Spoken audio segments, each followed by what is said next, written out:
Hello, my name is Michael McCarthy, and in this video we'll be going over Autodesk 3ds Max Cat and using some adjustment layers to work with the animation.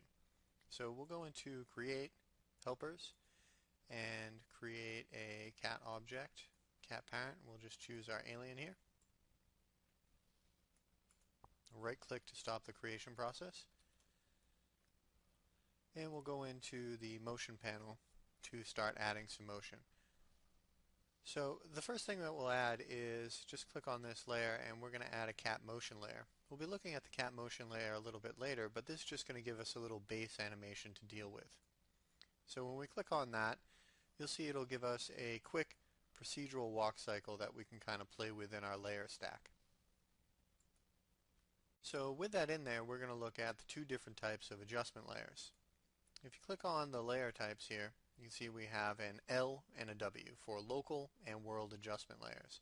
I'm just going to add a local adjustment layer. So again, we'll click on Available and click on Local Adjustment Layer. Now an adjustment layer in CAT is very much like an adjustment layer that you would see in Photoshop or something like that. It basically is going to add to the motion that is below it. So it's kind of like a semi-transparent animation layer that's going to build on the animation that is below it, as opposed to the absolute layers, which kind of completely replace the animation that's below it, and you need to blend in and blend out different pieces.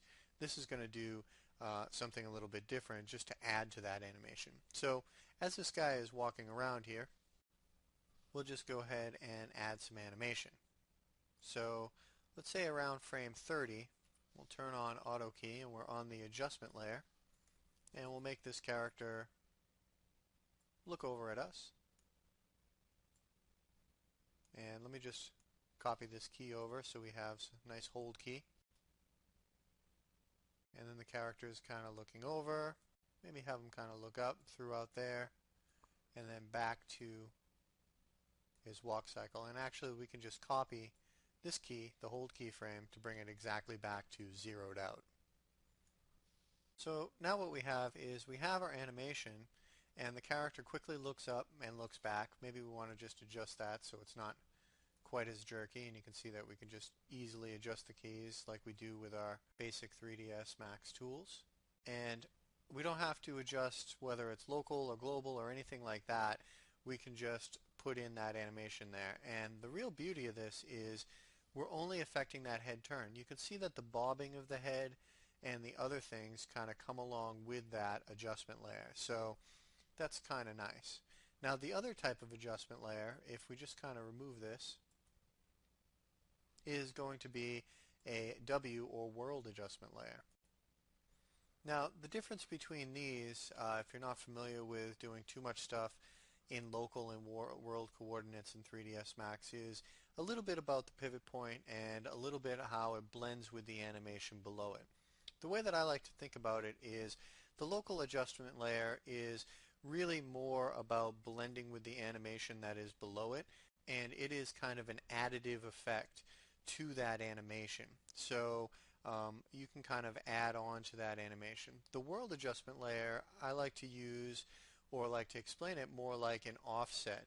So while you can add animation to whatever is below it, it's a lot better for doing kind of offset animation, so just moving something forward or animating it moving forward or something like that. So what we'll do is we'll take this guy, and with the world adjustment layer, we're just going to move that neck forward. So now what we have is when we play this back, you can see that it kind of moves that in a different place. And I like to use this for adjusting those types of things really easily in world coordinates. So, maybe moving these arms out because he has a really large body around the character or something like that. And these things will kind of play well like that, which works really nicely. And maybe moving the feet in a little bit in places. We'll go back to the first keyframe here.